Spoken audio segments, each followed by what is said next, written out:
जय Hind. Water resources के बारे में हम बात कर रहे थे और इससे पिछले वाले सेशन में हमने वाटर स्कैरसिटी के बारे में पढ़ लिया था। आज हम बात करेंगे मल्टीपर्पस रिवर प्रोजेक्ट्स के बारे में। देखो शुरू करते हैं। हिस्टोरिकली अगर बात की जाए तो हमारे कंट्री में पुराने टाइम से ही हाइड्रोलिक स्ट्रक्चर्स को कंस्ट्रक्ट किया जाता है। जैसे पुराने टाइम में कई सारे डैम्स बनाए गए, रिजर्वॉयर्स और लेक्स को कंस्ट्रक्ट किया गया, एम्बैंकमेंट्स को बनाया गया, कई सारे कैनाल्स को कंस्ट्रक्ट किया गया। बट पुराने टाइम में ये जितने भी स्ट्रक्चर्स बनाए जाते थे इनका प्राइमरी पर्पस होता था इरिगेशन। आज की डेट में यही कंस्ट्रक्शन लार्ज स्केल पे किया जाता है और मॉडर्न इंडिया में इनको बुलाया जाता है डैम्स। इस डब्बे में बात की गई है एंशिएंट इंडिया के कुछ हाइड्रोलिक स्ट्रक्चर्स के बारे में। जैसे इलाहाबाद के पास में 1st सेंचुरी BC में श्रृंगवेरपुरा में सोफिस्टिकेटेड वाटर हार्वेस्टिंग सिस्टम को बनाया गया। वाटर हार्वेस्टिंग सिस्टम के एविडेंसेस देखने को मिलते हैं और ये जो वाटर हार्वेस्टिंग सिस्टम था इसके थ्रू गंगा के वाटर्स को चैनलाइज किया जाता था। चंद्रगुप्त मौर्य के टाइम पे कई सारे डैम्स बनाए गए, लेक्स बनाई गई, इरिगेशन के सिस्टम्स को ले डाउन किया गया। इरिगेशन का कामकाज पुराने टाइम में कलिंग उड़ीसा में देखने को मिलता है, नागार्जुनकोंडा आंध्र प्रदेश में देखने को मिलता है और इसके अलावा कोल्हापुर महाराष्ट्र में देखने को मिलता है। 11th सेंचुरी में कंस्ट्रक्ट की गई भोपाल लेक, और ये जो भोपाल लेक थी ये अपने टाइम की one of the largest artificial lake थी। 14th सेंचुरी में इल्तुतमिश ने हौजकास दिल्ली में टैंक्स बनवाए और इन टैंक्स का पर्पस क्या था? सीरी फोर्ट वाले एरिया के लिए पानी सप्लाई करना। ये बेसिक बातचीत है, एक बार फिर से देखते हैं अपन। देखो हम क्या कह रहे हैं कि पुराने टाइम से ही हमारी कंट्री में हाइड्रोलिक स्ट्रक्चर्स को कंस्ट्रक्ट किया जाता है। जैसे कई सारे डैम्स बनाए गए, रिजर्वायर्स बनाए गए, लेक्स बनाई गई, एम्बैंकमेंट्स बनाए गए, कैनाल्स बनाए गए। लेकिन पुराने टाइम में इनको कंस्ट्रक्ट करने का पर्पस हुआ करता था इरिगेशन। कुछ एविडेंसेस दिए हुए हैं। जैसे 1st सेंचुरी BC में इलाहाबाद के पास में श्रृंगवेरपुरा में वाटर हार्वेस्टिंग सिस्टम के एविडेंसेस मिलते हैं और इस वाटर हार्वेस्टिंग सिस्टम के थ्रू गंगा के वाटर्स को चैनलाइज किया जाता था। चंद्रगुप्त मौर्य के टाइम पे कई सारे डैम्स बनाए गए, लेक्स बनाई गई, इरिगेशन के सिस्टम्स बनाए गए। इरिगेशन का कामकाज कलिंग उड़ीसा में देखने को मिलता है, नागार्जुनकोंडा आंध्र प्रदेश में देखने को मिलता है, कोल्हापुर महाराष्ट्र में देखने को मिलता है, बेन्नूर कर्नाटका में देखने को मिलता है। 11th सेंचुरी में भोपाल लेक को कंस्ट्रक्ट किया गया और ये अपने टाइम की one of the largest artificial lakes हुआ करती थी। 14th सेंचुरी में इल्तुतमिश ने हौजकास दिल्ली में टैंक्स बनवाए और टैंक्स का काम क्या था? सीरी फोर्ट वाले एरिया के लिए पानी सप्लाई करना। मतलब पुराने टाइम से ही हमारी कंट्री में हाइड्रोलिक स्ट्रक्चर्स को कंस्ट्रक्ट किया जाता था। आज की डेट में यही कंस्ट्रक्शन लार्ज स्केल पे होता है और आज की डेट में इनको बुलाया जाता है डैम्स। अब सवाल आता है कि डैम क्या होता है? अगर डैम को बहुत सिंपल लैंग्वेज में डिफाइन किया जाए तो dam is a barrier across flowing water. नदी का पानी बह रहा है और उस बहते हुए पानी के बीच में आपने एक दीवार बना दी, एक बैरियर बना दिया। और ये जो बैरियर बनाया जाता है ये क्यों बनाया जाता है? ये बनाया जाता है वाटर के फ्लो को ऑब्स्ट्रक्ट करने के लिए, वाटर के फ्लो को रोकने के लिए। ये बैरियर बनाया जाता है वाटर के फ्लो को डायरेक्ट करने के लिए। अपने हिसाब से डायरेक्ट करोगे। अब आप ज़्यादा पानी छोड़ना है तो ज़्यादा पानी छोड़ोगे, कम पानी छोड़ना है तो कम पानी छोड़ोगे। ये बैरियर बनाया जाता है वाटर के फ्लो को रिटार्ड करने के लिए, उसको धीमा करने के लिए। Basically dam is a barrier across flowing water that obstructs, directs और retards the flow of water, thereby creating a reservoir और अ लेक। दूर से अगर देखोगे तो ऐसा लगेगा कि वाटर का कोई रिजर्वॉयर है, कोई लेक है। डैम क्या होता है सिंपल लैंग्वेज में? It is a barrier across flowing water that obstructs, directs और retards the flow of water, thereby creating a reservoir और अ लेक। डैम से रिलेटेड एक सेक्शन होता है जिसको बुलाया जाता है स्पिलवे। स्पिलवे या फिर इसको वेयर भी बुलाया जाता है। स्पिलवे या फिर वेयर का मतलब क्या है? It is the opening through which the water flows. Dam में जो ओपनिंग होती है, जो गेट सा होता है जहाँ से पानी निकलता रहता है, बहता रहता है, उस ओपनिंग को बुलाया जाता है स्पिलवे या फिर वेयर। डैम्स को क्लासिफाई भी किया जाता है। एक तो डैम्स को क्लासिफाई किया जाता है on the basis of structure and material used. Structure और मटेरियल यूज्ड के बेसिस पे एक होते हैं टिम्बर डैम्स, जो कि लकड़ी से बने होते हैं, उनको बोलते हैं टिम्बर डैम्स। जहाँ पे वाटर का फ्लो कम होता है, धीमा होता है, वहाँ पे बना दिए जाते हैं टिम्बर डैम्स। दूसरे होते हैं एम्बैंकमेंट डैम्स, और ये जो एम्बैंकमेंट डैम्स होते हैं ये बने होते हैं रॉक से। फ्लड्स को प्रिवेंट करने के लिए बनाया जाता है एम्बैंकमेंट डैम्स को। और तीसरे होते हैं मैसनरी डैम्स। ये जो बजरी सीमेंट से डैम्स बनते हैं, जो पक्के डैम्स होते हैं, उनको बुलाया जाता है मैसनरी डैम्स। स्ट्रक्चर और मटेरियल यूज्ड के बेसिस पे एक होते हैं टिम्बर डैम्स, दूसरे होते हैं एम्बैंकमेंट डैम्स और तीसरे होते हैं मैसनरी डैम्स। दूसरा बेसिस है क्लासिफिकेशन का हाइट, और हाइट के बेसिस पे एक होते हैं लार्ज डैम्स या फिर इनको मेजर डैम्स भी कहा जाता है, दूसरे होते हैं मीडियम हाइट डैम्स और तीसरे होते हैं स्मॉल हाइट डैम्स या फिर लो हाइट डैम्स। बहुत सिंपल, एक बार फिर से देखते हैं। डैम क्या होता है? Dam is a barrier across flowing water that obstructs, directs और retards the flow of water, thereby creating a reservoir और लेक।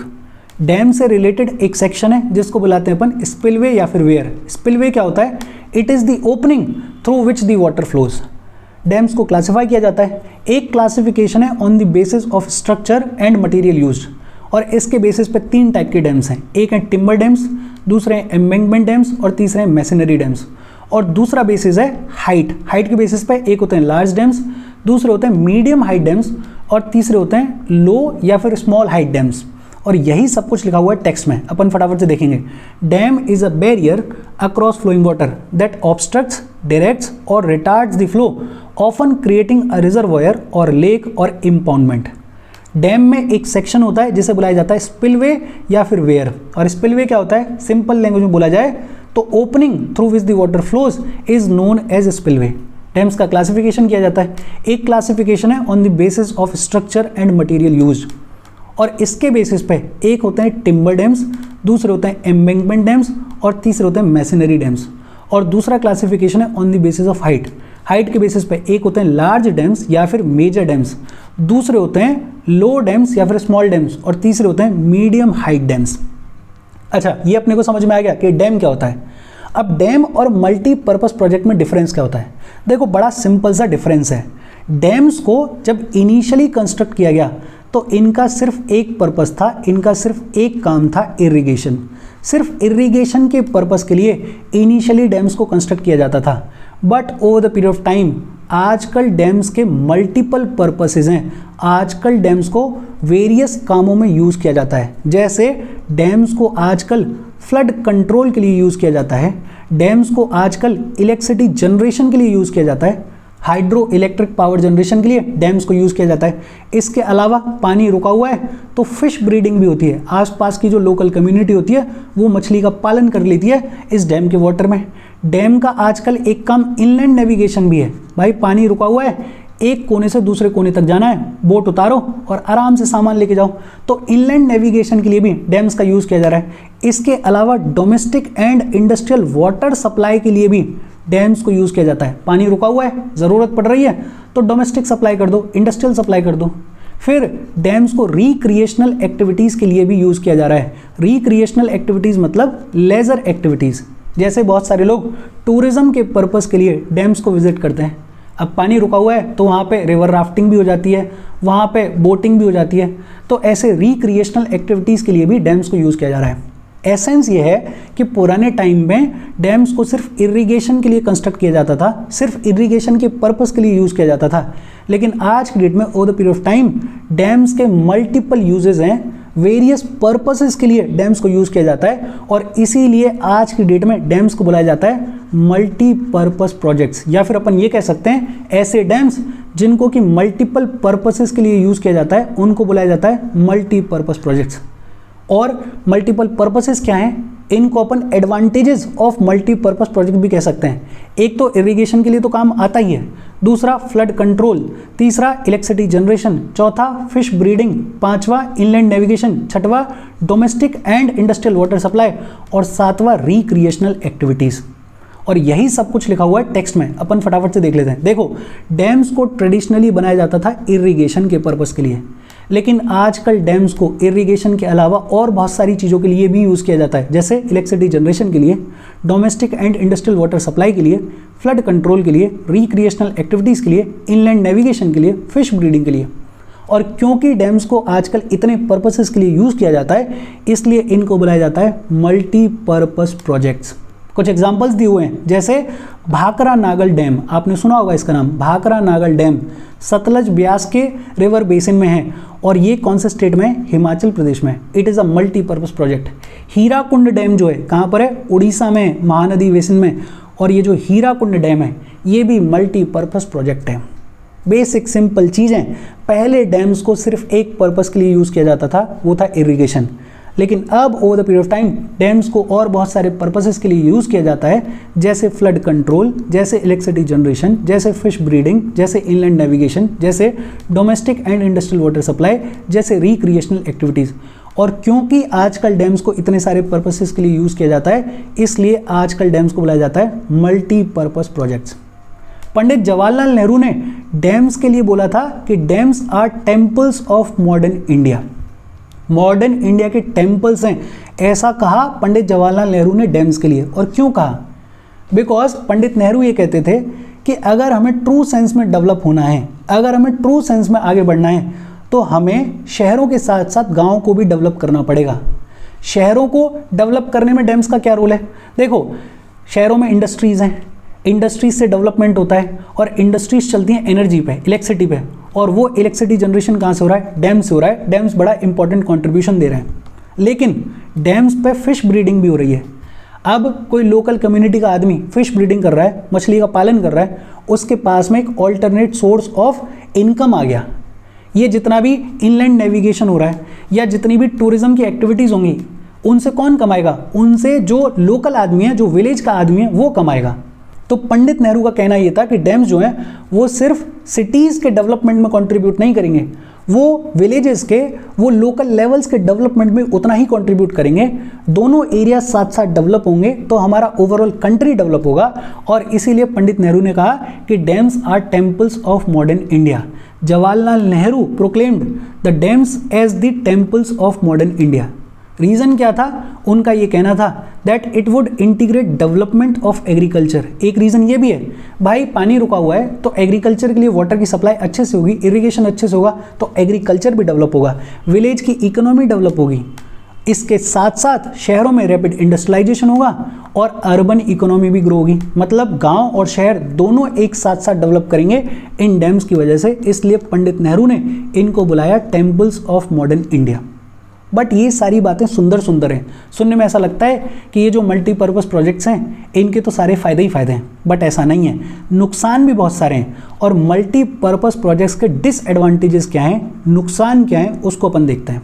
देखो, एक तो सबसे बड़ा नुकसान क्या है कि जब कोई मल्टीपर्पज़ प्रोजेक्ट बनाया जाता है तो छोटे मोटे एरिया पे तो बनाया नहीं जाएगा, लंबा चौड़ा एरिया चाहिए डैम्स को बनाने के लिए, मल्टीपर्पज़ प्रोजेक्ट्स को बनाने के लिए।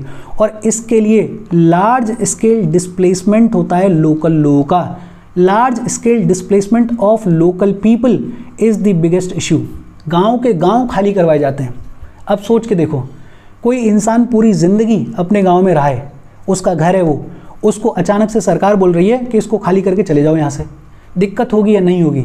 और इसीलिए जब भी मल्टीपर्पज़ प्रोजेक्ट्स की बातचीत होती है, आमतौर पे आपने सुना होगा कि लोकल लोग प्रोटेस्ट कर रहे होते हैं, उनके घर छीन लिए जाते हैं, उनकी ज़मीनें छीन ली जाती हैं। सरकार कंपनसेशन देती है, लेकिन कंपनसेशन का होता क्या है? आपका एक अटैचमेंट होता है अपनी जगह से। तो large scale displacement of local people देखने को मिलता है जब भी डैम्स बनाए जाते हैं। दूसरा, जब भी डैम बनाया जाता है तो वहाँ की जो नेचुरल वेजिटेशन होती है उसको काटा जाता है, उससे छेड़खानी की जाती है। तो ये जो डैम्स हैं, ये जो मल्टीपर्पज़ प्रोजेक्ट्स हैं, दे destroy the natural vegetation and soil. वहाँ की जो नेचुरल वेजिटेशन होती है और जो सॉइल होती है उसको डिस्ट्रॉय कर देते हैं multipurpose projects. In fact multipurpose projects harms the aquatic life. जो एक्वेटिक लाइफ होती है उसको नुकसान होता है। खुद ही सोच के देख लो, पहले नदी का पानी अपने हिसाब से फ्लो कर रहा था, इसमें जो भी एक्वेटिक लाइफ थी वो अपने हिसाब से जी रही थी, अपने हिसाब से माइग्रेट कर रही थी। लेकिन अब आपने एक दीवार बना दी, एक बैरियर बना दिया। अब जो एक्वेटिक लाइफ है वो फ्रीली माइग्रेट नहीं कर पाएगी, वो फ्रीली फ्लो नहीं कर पाएगी, और इसकी वजह से उस एक्वेटिक लाइफ को हार्म होता है, नुकसान होता है। इसको ऐसे समझ सकते हो आप कि आपके घर में सडनली आप सोए और सुबह किसी ने दीवार बना दी, उस दीवार की वजह से आपको थोड़ा अटपटा नहीं लगेगा, उससे आपको दिक्कत नहीं आएगी।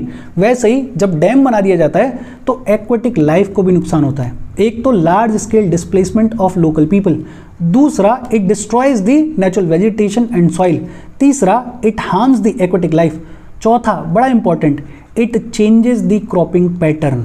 जहाँ पे डैम बनाया जाता है, जहाँ पे मल्टीपर्पज़ प्रोजेक्ट बनाया जाता है, वहाँ पे क्रॉपिंग पैटर्न चेंज हो जाता है। कैसे होता है? देखो, पहले इरिगेशन की कोई फैसिलिटी नहीं थी या उतना पानी था नहीं, अब डैम बना दिया गया है, पानी का स्टोरेज अच्छा है, मतलब अब आसपास के एरियाज़ में पानी की सप्लाई अच्छी होगी।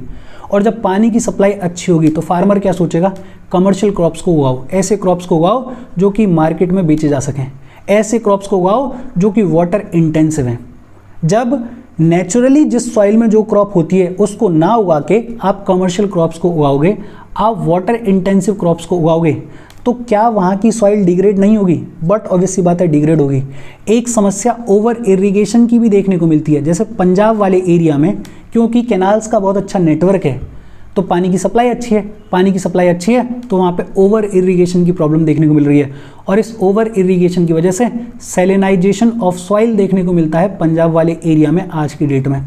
इनफैक्ट ये जो वाटर की सप्लाई हुई, डैम्स बने, इसकी वजह से over the period of time land degradation देखने को मिलता है। तो चेंजेस द क्रॉपिंग पैटर्न, और क्रॉपिंग पैटर्न बदलने की वजह से वहाँ पे जो नेचुरली क्रॉप्स होती हैं उनको फार्मर्स छोड़ देते हैं, कमर्शियल क्रॉप्स को उगाने की कोशिश करते हैं, वाटर इंटेंसिव क्रॉप्स को उगाने की कोशिश करते हैं, जिसकी वजह से सॉइल डिग्रेड होती है, जिसकी वजह से लैंड डिग्रेड होती है।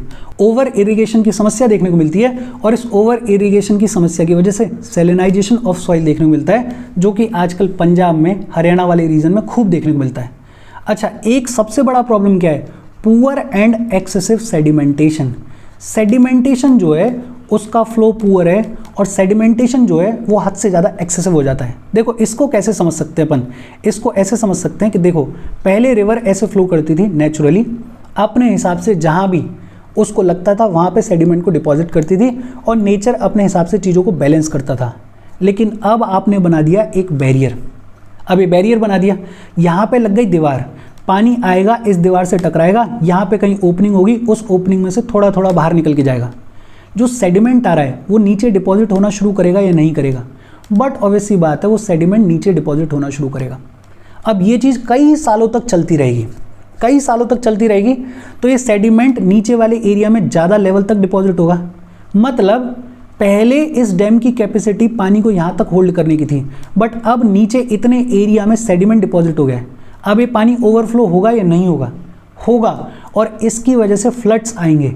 आयरनी देखो कि इन डैम्स को बनाया गया था फ्लड को कंट्रोल करने के लिए, लेकिन इस पुअर एंड एक्सेसिव सेडिमेंटेशन की वजह से फ्लड्स का खतरा बढ़ जाता है। बहुत सी बार आप सुनते होंगे कि बांध टूट गया। वो बांध टूटता कैसे? वो बांध टूटता है because of poor and excessive sedimentation.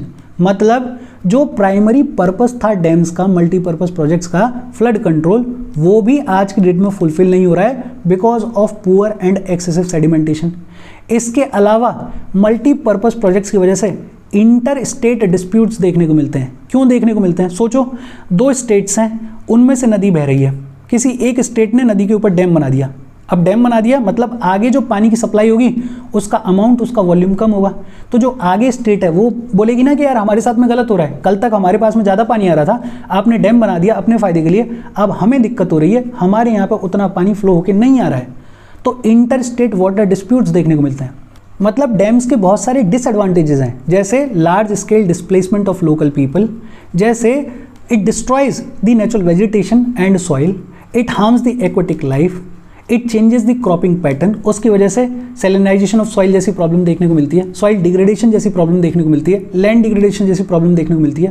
Poor and excessive sedimentation की वजह से जो डैम्स का प्राइमरी काम था फ्लड को कंट्रोल करना, वो भी आजकल फुलफिल नहीं हो पा रहा है। इनफैक्ट फ्लड्स आ जाते हैं पुअर और एक्सेसिव सेडिमेंटेशन की वजह से। इंटर स्टेट वाटर डिस्प्यूट्स देखने को मिलते हैं। इसके अलावा कुछ जनरल प्रॉब्लम्स हैं, जैसे वाटर बॉर्न डिसीजेस। आप कूलर में 4-6 दिन तक पानी इकट्ठा करके रख दो, मच्छर हो जाएंगे, बीमारियां हो जाएंगी। डैम्स में तो लार्ज स्केल पे पानी रुका हुआ है, कई सालों से रुका हुआ है, वहाँ पे वाटर बॉर्न डिसीजेज होंगी या नहीं होंगी? बट ऑब्वियसली बातें होंगी। अर्थक्वेक आने की संभावना बढ़ जाती है। भाई एक जगह पे आपने लार्ज वॉल्यूम ऑफ वाटर को इकट्ठा किया हुआ है, अर्थ के सरफेस के ऊपर भी तो प्रेशर पड़ रहा होगा, जो नीचे प्लेट्स हैं उनके ऊपर भी तो प्रेशर पड़ रहा होगा, और इसकी वजह से कभी कभी अर्थक्वेक्स देखने को मिलते हैं। फिर इन जनरल पॉल्यूशन की समस्या देखने को मिलती है। पानी जब रुक जाता है तो उसमें गंदगी इकट्ठी होने लग जाती है, उस गंदगी की वजह से पॉल्यूशन होने लग जाता है।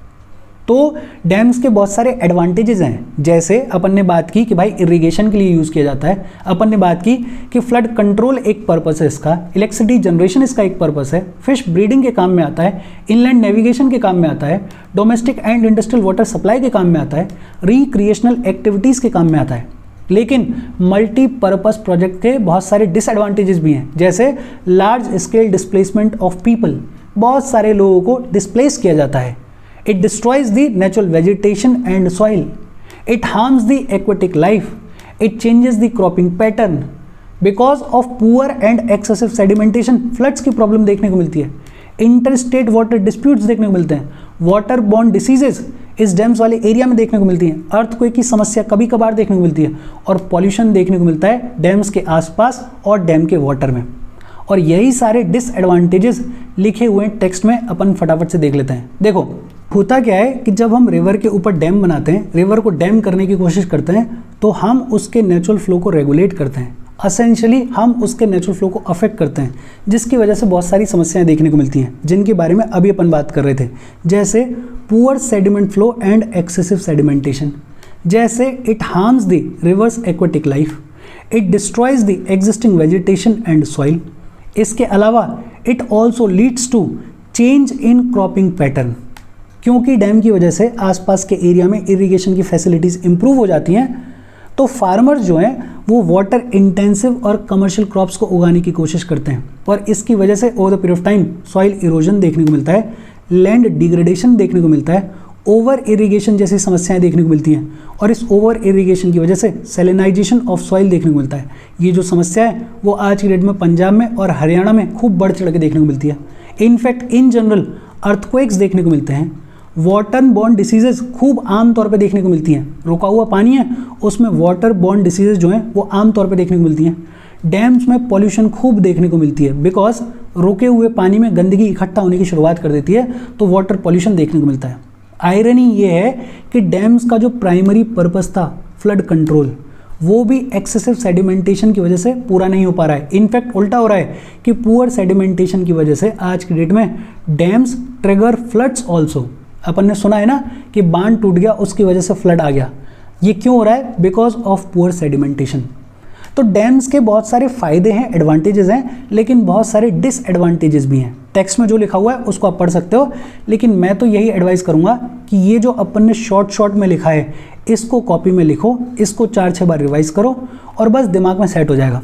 एक डू यू नो में बातचीत और की गई है, डू यू नो में बात की गई है सरदार सरोवर डैम के बारे में। सरदार सरोवर डैम नर्मदा रिवर के ऊपर बना हुआ है, कहाँ पे? गुजरात में। और ये जो सरदार सरोवर डैम है it is the largest water resource project, 4 states को कवर करता है। कौन कौन से 4 स्टेट्स को? महाराष्ट्र को, मध्य प्रदेश को, गुजरात को और राजस्थान को। ये जो सरदार सरोवर प्रोजेक्ट है ये ड्राउट प्रोन एरियाज और डेजर्ट एरियाज में इरिगेशन फैसिलिटीज़ प्रोवाइड करने के लिए बनाए गए हैं। हालांकि आगे पूरे फैक्ट्स दे रखे हैं, बट आपको फैक्ट्स याद रखने की ज़रूरत नहीं है। आप सिर्फ इतना याद रखो कि सरदार सरोवर डैम कौन सी रिवर पे बना हुआ है? नर्मदा रिवर पे बना हुआ है। कहाँ पे बना हुआ है? गुजरात में बना हुआ है। And it is the largest water resource project. कितने स्टेट्स को कवर करता है? 4 स्टेट्स को। कौन कौन से? महाराष्ट्र, मध्य प्रदेश, गुजरात और राजस्थान। अगर फैक्ट्स को देखना चाहें तो अपन देख लेते हैं कि सरदार सरोवर प्रोजेक्ट के थ्रू गुजरात के 15 डिस्ट्रिक्ट्स के 3112 विलेजेस की लगभग 18.45 लाख हेक्टेयर लैंड को इरिगेशन फैसिलिटीज़ प्रोवाइड की जाएंगी। राजस्थान का जो डेजर्ट एरिया है बाड़मेर और जालौर, वहाँ पे लगभग 2,46,000 हेक्टेयर लैंड को इरिगेट किया जाएगा।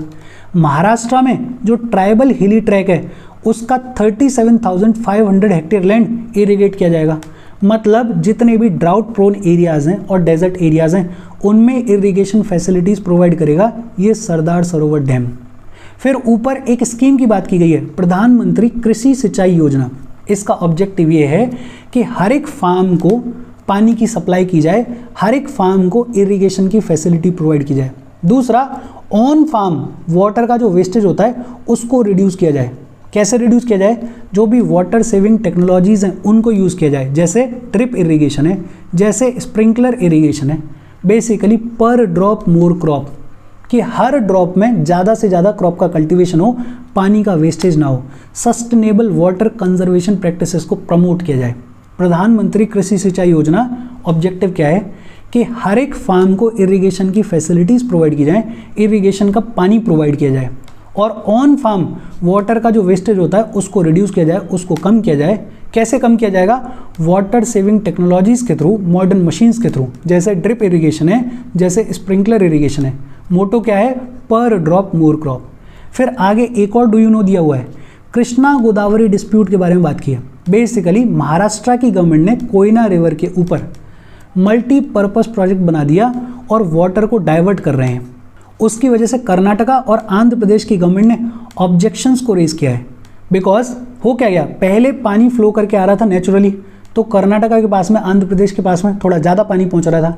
लेकिन अब महाराष्ट्र की गवर्नमेंट ने कोयना रिवर के ऊपर मल्टीपर्पज़ प्रोजेक्ट बना दिया है, जिसकी वजह से जो डाउन स्ट्रीम फ्लो है, जो पानी बह के जाता था, वो अब रिड्यूस हो गया है। और यही समस्या है, इसी की वजह से ये कृष्णा गोदावरी डिस्प्यूट चल रहा है कर्नाटका, आंध्र प्रदेश और महाराष्ट्र की गवर्नमेंट के बीच में। हालांकि मल्टीपर्पज़ प्रोजेक्ट्स की बातचीत अपनी यहाँ पे ख़त्म हो गई है, लेकिन एक मैप दे रखा है और इस मैप में बहुत सारे डैम्स की बातचीत की गई है। और ये जो डैम्स हैं ये इंपॉर्टेंट है, मतलब मैपिंग के पॉइंट ऑफ व्यू से जो भी चीज़ें एनसीईआरटी में दे रखी हैं वो इंपॉर्टेंट हैं। इनमें से कुछ के बारे में अपन बात कर लेते हैं जो कि ज़्यादातर न्यूज़ में रहते हैं। जैसे सलाल प्रोजेक्ट है, ये सलाल प्रोजेक्ट कौन सी रिवर पे? चेनाब रिवर पे। और कहाँ पर है? ये है जम्मू एंड कश्मीर में। सलाल प्रोजेक्ट चेनाब रिवर के ऊपर, कहाँ पे? जम्मू एंड कश्मीर में। भाखरा नागल, इसका नाम आपने सुना ही होगा, कौन सी रिवर पे? सतलज रिवर पे। और कहाँ पर है? हिमाचल प्रदेश में है। टेहरी डैम, इसका भी नाम आपने सुना होगा। इनफैक्ट ये इंडिया का टॉलेस्ट डैम है, इंडिया का टॉलेस्ट डैम है और शायद वर्ल्ड में 13वें नंबर पे आता है। बट इंडिया के कॉन्टेक्स्ट में याद रखो, Tehri dam is the tallest dam in India. और ये कौन से रिवर पे है? ये है भागीरथी रिवर पे। गंगा के जो हेडवाटर्स हैं भागीरथी रिवर, उस पे बना हुआ है। कौन से स्टेट में? उत्तराखंड में बना हुआ है। इधर ये जो राणा प्रताप सागर है और कोटा बैराज है, ये दोनों ही चंबल रिवर पे हैं। और कहाँ पे हैं? राजस्थान में है। ये जो गांधी सागर है ये भी चंबल रिवर के ऊपर बना हुआ है, लेकिन कौन से स्टेट में है? मध्य प्रदेश में है। सरदार सरोवर डैम अभी अपन ने बात की है। इसके नीचे देखोगे तो कोयना काफ़ी न्यूज़ में रहता है। ये कोयना रिवर के ऊपर है और कौन से स्टेट में? महाराष्ट्र में है। अभी अपन बात कर रहे थे, डिस्प्यूट चल रहा है इसके ऊपर। इधर अगर देखोगे तो ये नागार्जुन सागर डैम है। ये कौन से रिवर पे है? ये कृष्णा रिवर के ऊपर है और ये आंध्र प्रदेश और तेलंगाना दोनों में एक्सटेंड करता है। फिर नीचे जाओगे, ये तुंगभद्रा रिवर के ऊपर ही है और कौन से स्टेट में है? कर्नाटका में है। मेतूर डैम कौन से रिवर पे है? ये कावेरी रिवर के ऊपर है, दिख ही रहा है। और कौन से स्टेट में है? ये है तमिलनाडु में। मेतूर डैम तमिलनाडु में, हाँ। और फिर नीचे देखोगे तो पेरियार है। कौन सी रिवर पे है? पेरियार रिवर पर ही है और कौन से स्टेट में है? केरला में है। कौन से स्टेट में? केरला में। ऊपर एक बड़ा पॉपुलर हीराकुंड कहाँ पर है? उड़ीसा में। कहाँ पर है? उड़ीसा में। महानदी रिवर के ऊपर हीराकुंड डैम, इसका नाम आपने सुना होगा। रिहांद 2-3 साल पहले खूब न्यूज़ में था, ये रिहांद रिवर के ऊपर है। रिहांद रिवर जो है वो सोन रिवर की ट्रिब्यूटरी है और ये रिहांद डैम कहाँ पर है? उत्तर प्रदेश में है। इधर कोन्नार आपको दिख रहा होगा, कोन्नार जो है ये झारखंड में। कहाँ पर है? झारखंड में। तो मतलब ये इंपॉर्टेंट डैम्स हैं, इनको थोड़ा मैप में प्लॉट कर लो, याद रखो। एक बार फिर से देख लें, सलाल कहाँ पर है? जम्मू एंड कश्मीर में है, चेनाब रिवर के ऊपर। भाखरा नागल कहाँ पर है? हिमाचल प्रदेश में है, सतलज रिवर के ऊपर। टेहरी जो है वो इंडिया का टॉलेस्ट डैम है, भागीरथी रिवर के ऊपर है। कहाँ पर? उत्तराखंड में। राणा प्रताप सागर और कोटा बैराज दोनों ही चंबल रिवर के ऊपर है। कहाँ पर? राजस्थान में। गांधी सागर ये भी चंबल के ऊपर है, लेकिन कहाँ पर है? मध्य प्रदेश में। सरदार सरोवर अभी अपन ने पढ़ा, नर्मदा रिवर गुजरात में। फिर कोयना महाराष्ट्र में, अभी अपन ने पढ़ा इसके बारे में। तुंगभद्रा ये कर्नाटका में, तुंगभद्रा रिवर के ऊपर ही तुंगभद्रा डैम है। नागार्जुन सागर ये कृष्णा रिवर के ऊपर है, आंध्र प्रदेश और तेलंगाना में। मेतूर डैम कहाँ पर है? तमिलनाडु में, कावेरी रिवर के ऊपर। पेरियार रिवर के ऊपर है, कहाँ पर है? केरला में। ये बड़ा पॉपुलर है, हीराकुंड डैम महानदी रिवर के ऊपर, उड़ीसा में। रिहांद डैम उत्तर प्रदेश में है, रिहांद रिवर के ऊपर। और रिहांद जो है वो सोन की ट्रिब्यूटरी है। कोन्नार कहाँ पर है? झारखंड में है। और इसके साथ आज की अपनी बातचीत खत्म हो गई। कोई डाउट हो तो कमेंट करके पूछ लेना। Thank you very much.